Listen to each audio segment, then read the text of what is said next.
السلام علیکم ای داملایی که فخر ما هستی. از جواب سوالهایی که پر از آیت و حدیث و شعر عبارت است قناعتمند میشویم. داملا، من در منت یک رفیقم گرفتار شدم که چند وقت پیش به من چند سوم داد.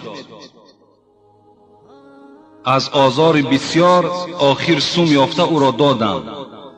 آیا حال منت کن چه هست و من چگونه رفتار کردم؟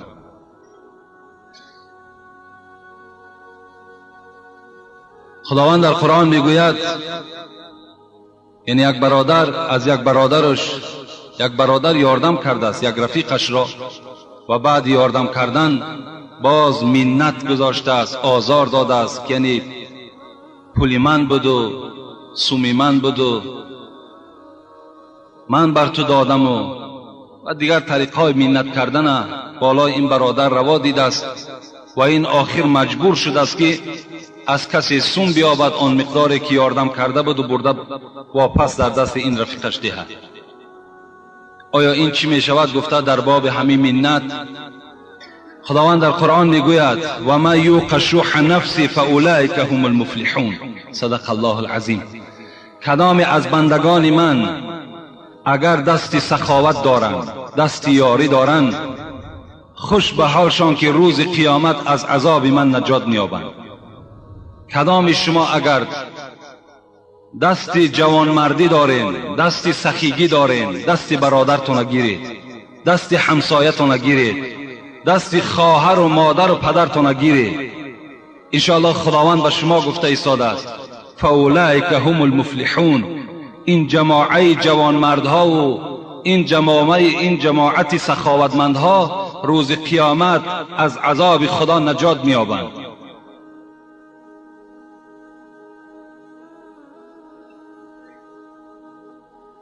حضرت مولوی هم میگوید به یک قول، به یک احسان 700 عوض بخشد خدا از فضل بی حد.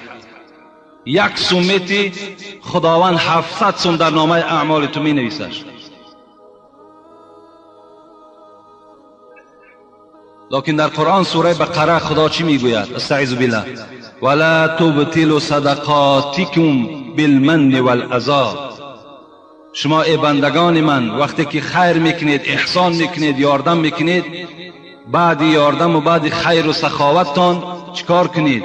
منت نکنید و آزار ندهید کسی را. حضرت ابو ذر غفاری چی میگوید؟ میگوید از پیغمبر خدا شنیدم که پیغمبر گفتند ثلاثه لا یکلمهم الله یوم القیامت ولا ینظر الیهم ولا یزکیهم ولهم عذاب علیم. پیغمبر خدا گفتند 3 طایفه هست که اونها از نظر رحمت خداوند روز قیامت محروم هستند.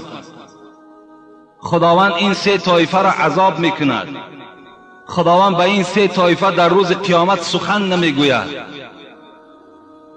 قال 3 مرات. ابی ذر غفاری میگوید همین پیغمبر 3 بار گشته و برگشته گفتند.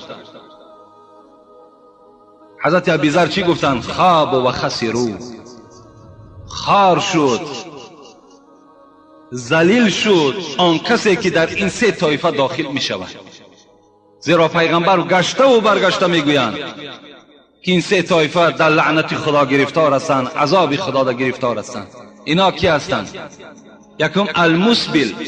پیغمبر گفتند کسی که اگر پاچه همین ایزارش، پاچه بروکش از بجلک پاش پایان باشد، اگر همین بجول پای ما و شما نتابد،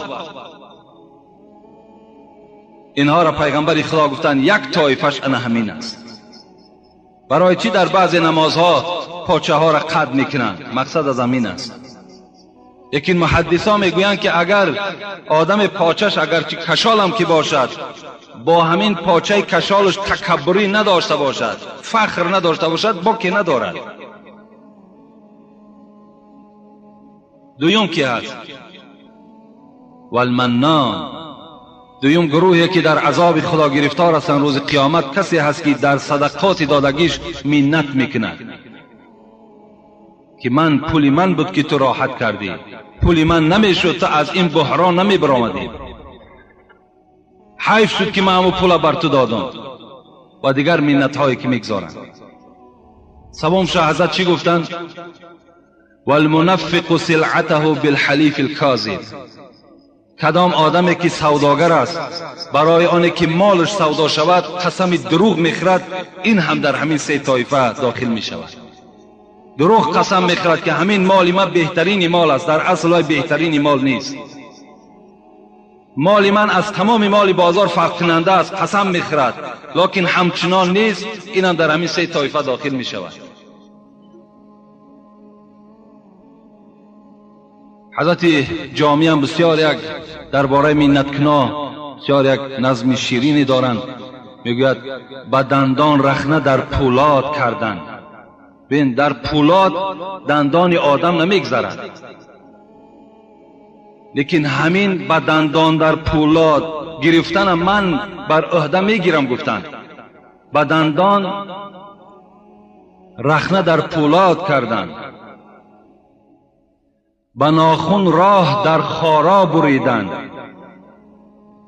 فرو رفتن به آتشدان نگونسار، با پیلکی دیده آتش پاره چیدن، با فرقی سر نهادن 100 شتربار، ز مشرق جانب مغرب دویدن، بس بر جامع آسان تر نماید که باری منتی دونان کشیدن. حضرت گفتن این برای من آسان است، 100 شتربار بالای سر میکنم، از مشرق تا به مغرب میدوم، با دندانم در پولاد رخنه میکنم، با ناخنهام را در خارا میبرم، با آتشدان با سر میپرتام، با پیلکی همین چشمم آتش پاره میچینم، لکن بار منت دونان نمیکشم.